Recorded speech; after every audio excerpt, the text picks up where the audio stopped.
नमस्कार, मैं हूं अभिषेक त्यागी।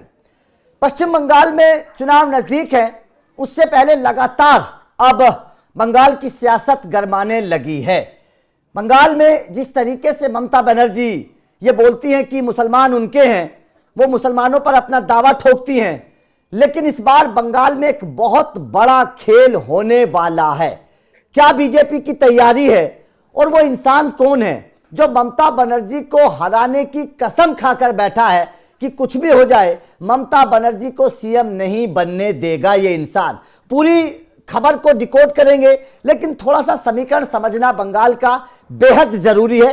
ग्राफिक्स के माध्यम से सबसे पहले आपको बंगाल का थोड़ा समीकरण समझा देते हैं, फिर चर्चा करेंगे। दरअसल बंगाल में 30% मुसलमान हैं, 100 से ज्यादा सीटों पर मुस्लिम बिरादरी का वहां पर दबदबा रहता है, दिशा और दशा तय करते हैं। 70 के दशक में मुस्लिमों का कांग्रेस से मोह भंग होने के बाद वाम दलों की सरकार बनी, बाद में इसका वाम दलों से भी मोह भंग हुआ और तृणमूल कांग्रेस के साथ आगे उनकी सरकार बन गई। अब इस नए संभावित सियासी समीकरण में तृणमूल कांग्रेस को इस बिरादरी की नाराजगी का डर सता रहा है। अब ममता के लिए क्या खतरा है ये समझिएगा। दरअसल ममता के लिए माना जा रहा है कि हुमायूं, ओवैसी और अब्बास के साथ आने से मुस्लिम वोट बैंक ममता से छिटक सकता है। ओवैसी सीमांचल से लगते पश्चिम बंगाल के 3 जिलों मालदा, उत्तर और दक्षिण दिनाजपुर में प्रभावशाली भूमिका निभाते हैं। अब्बास की पार्टी का दक्षिण बंगाल में व्यापक प्रभाव है, जिसे तृणमूल कांग्रेस का गढ़ माना जाता है। 2 वर्ष पूर्व इनकी पार्टी ने दक्षिण बंगाल में ही 400 पंचायत सीटों पर कब्जा किया था, तो यह भी ताकत है। फिर हुमायूं मुर्शिदाबाद जिले से हैं, इस जिले के आसपास के जिलों में बाबरी मस्जिद के शिलान्यास का व्यापक असर पड़ता हुआ नजर आएगा। तो कुल मिलाकर इन तीनों की जो जोड़ी है ये ममता पर परेशानी बन सकती है। अब भाजपा के लिए यहां पर क्या है ये भी थोड़ा समझिएगा। दरअसल वैसे तो पार्टी का दशकों से पश्चिम बंगाल में सत्ता हासिल करने का सपना रहा, हालांकि कामयाब नहीं हो पाई बीजेपी, लेकिन बीते लोकसभा चुनाव में भाजपा और टीएमसी के मतों का अंतर करीब 7% था। विधानसभा चुनाव में यह अंतर 10% था। ऐसे में अगर कबीर, ओवैसी और अब्बास की तिकड़ी बनती है तो टीएमसी के वोट बैंक में गिरावट बीजेपी की सत्ता का रास्ता तय कर सकती है। यह बीजेपी का एक समीकरण है बंगाल में आने का।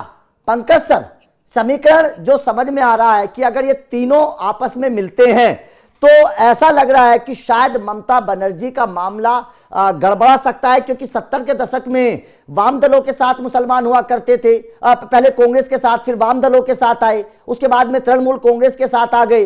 अब तृणमूल कांग्रेस से भी मोहभंग होता नजर आ रहा है, जैसे कि बिहार में हमने देखा। बिहार में मुसलमानों ने साफ तौर पर बता दिया कि हम दरी नहीं बिछाएंगे। अगर ये फॉर्मूला बंगाल में भी लागू होता है तो ममता बनर्जी तो गई सर। पंकज सर कैसे समझ रहे हैं? अभिषेक, जहां तक मेरी समझ है बंगाल की राजनीति की, वहां का मुसलमान पूरे देश के मुसलमानों की तरह बीजेपी को हराने के लिए वोट करता है। कौन सी ऐसी पार्टी है जो बीजेपी को हराने की स्थिति में है? अभी जो फिलहाल हम एनालिसिस कर रहे हैं उसमें टीएमसी बीजेपी के सामने है, वही हरा सकती है। तो आज की परिस्थिति में भले ही आईएसएफ जिसकी आप बात कर रहे थे, इलियास साहब जो फुरफुरा शरीफ वाले हैं वो हैं, हुमायूं कबीर है और ओवैसी है, ये जुट भी जाए ना तो हो सकता है कुछ सीटों पे प्रभाव डाल सके, लेकिन आमतौर पे पूरा मुसलमान समाज इनको वोट नहीं देगा क्योंकि उसको बीजेपी को हराना है। हाँ, एक हो सकता है कि अगर ये तीनों कांग्रेस और सीपीएम के साथ गठबंधन बना ले, यानी 5 पार्टियों का गठबंधन हो जाए, तब वो पार्टियां हराने की स्थिति में आ सकती है, क्योंकि आज भी सीपीएम का खराब से खराब स्थिति में 5 से 6% कैडर है। 5 से 6%। तो 30% मुसलमानों के साथ अगर 5 से 6% उधर जोड़ लिए तो होगा 36। और उसके अलावा कांग्रेस को सीटें आए ना आए, लेकिन आज भी कांग्रेसी हैं, तो ये सब हो जाते हैं 40%। अगर ये बता सके मुसलमानों का कि हम 40% वोट शेयर है हमारा, तब अचानक मुसलमान टर्न अप करेगा और इनको देने शुरू करेगा। वैसे केस में टीएमसी बर्बाद हो जाएगी।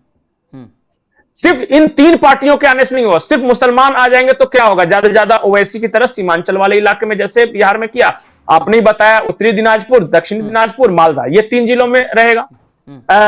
वो हुमायूं कबीर का ज्यादा से ज्यादा 1 जिला उसी में 5-6 विधानसभा सीटें हैं। मुर्शिदाबाद वाला, हाँ, वहां पे है। और फुरफुरा शरीफ वाले इलाके में आईएसएफ का, इंडियन सेक्युलर फ्रंट का है। इन तीनों से काम नहीं बनता। इन तीनों के अलावा आना पड़ेगा सीपीएम और कांग्रेस को भी। और सीपीएम और कांग्रेस खुशी खुशी आएगी, क्योंकि आज उन दोनों के पास भी कोई रास्ता नहीं। अगर ऐसा होता है तब ममता बनर्जी के पेशानी पे बल पड़ना चाहिए, और ये हो सकता है। सर देखिए, सवाल इसलिए खड़े हो रहे हैं क्योंकि बिहार चुनाव से पहले भी इसी तरीके के कयास लगाए जा रहे थे कि लालू प्रसाद यादव शायद बहुत बड़े मत से आएंगे, लेकिन वहां तो पूरा का पूरा ही डब्बा गोल हो गया। क्या बिहार और बीजेपी को किसी ने, मतलब एनडीए को किसी ने उम्मीद नहीं लगाई थी कि इतनी बड़ी संख्या में सीटें मिलेंगी? तो क्या इस तरीके से बंगाल में भी हो सकता है? क्योंकि मुसलमान अब अलग तरीके की राजनीति समझने लगा है, करने लगा है।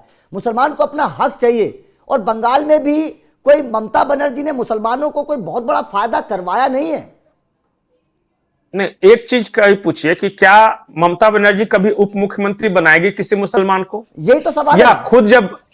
खुद जब बुजुर्ग हो जाएंगी और जब रिटायर हो जाएंगी तो अपनी विरासत किसी मुस्लिम नेता को सौंपेगी? ये सवाल अगर किया जाए तो इसका जवाब है ना, नहीं सौंपेगी। और अभी जो हुमायूं कबीर वाला प्रकरण हुआ है, और एक और नेता है जो कोलकाता के मेयर हैं, वो भी मुसलमान है, उनका मैं नाम भूल रहा हूं, फरहाद हकीम नाम है उनका। फरहाद हकीम भी नाराज हैं, ये ऐसी खबर है। फरहाद हकीम और आगे जाना चाहते हैं, वो कब तक कलकत्ता के मेयर बन के रहेंगे? बिल्कुल सही बात।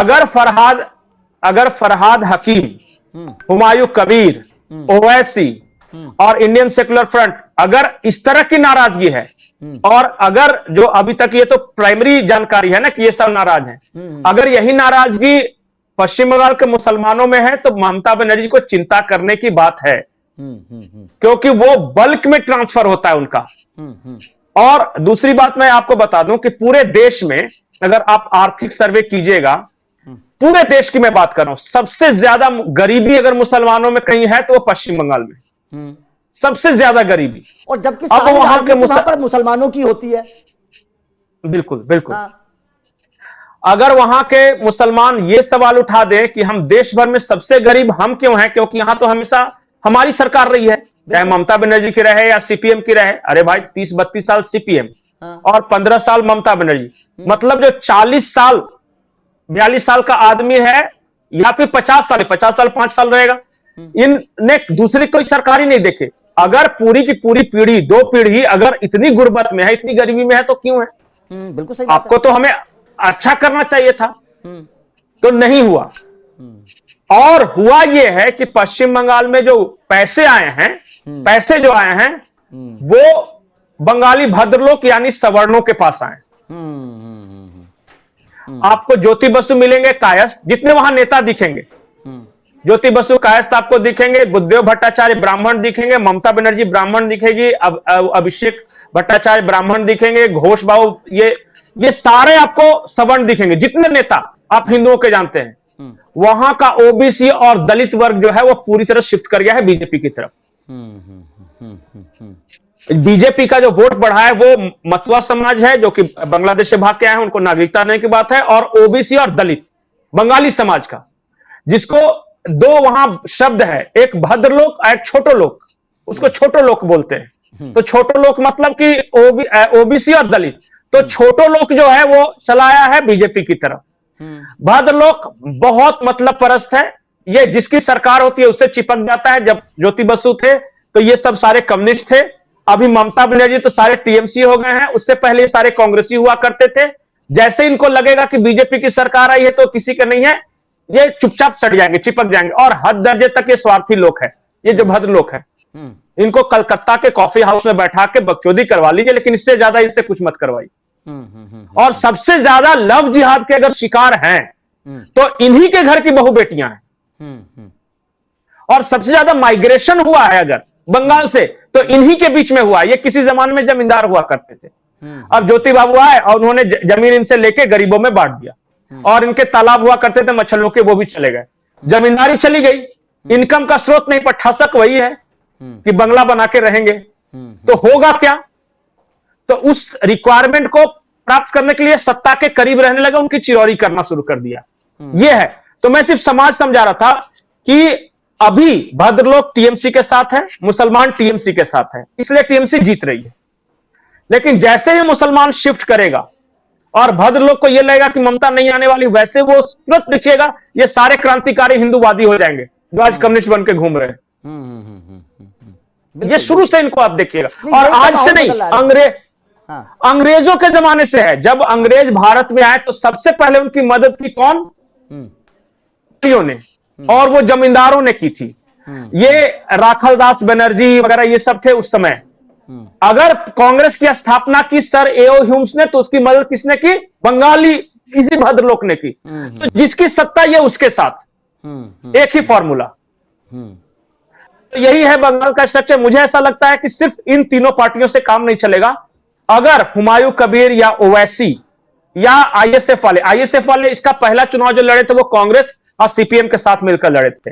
अगर इन्होंने सीपीएम कांग्रेस को इस बात के लिए मना लिया कि हम पांचों का एक महामोर्चा बन जाए, तब ममता बनर्जी निश्चित तौर पे हार जाएगी। बिल्कुल बिल्कुल बिल्कुल। खैर देखने वाली बात होगी कि बंगाल में किस तरीके का समीकरण बनता है, लेकिन जिस तरीके से हालात नजर आ रहे हैं और ममता बनर्जी के चेहरे पर जो शिकन नजर आ रही है, उसके बाद में साफ तौर पर समझ आता है कि ममता बनर्जी परेशान हैं, जिस तरीके के हालात बंगाल में नजर आ रहे हैं। खैर आपका इस खबर पर क्या कहना है? क्या आपको लगता है कि इस बार बंगाल का माहौल बदलेगा? कमेंट करके अपनी राय जरूर दीजिएगा।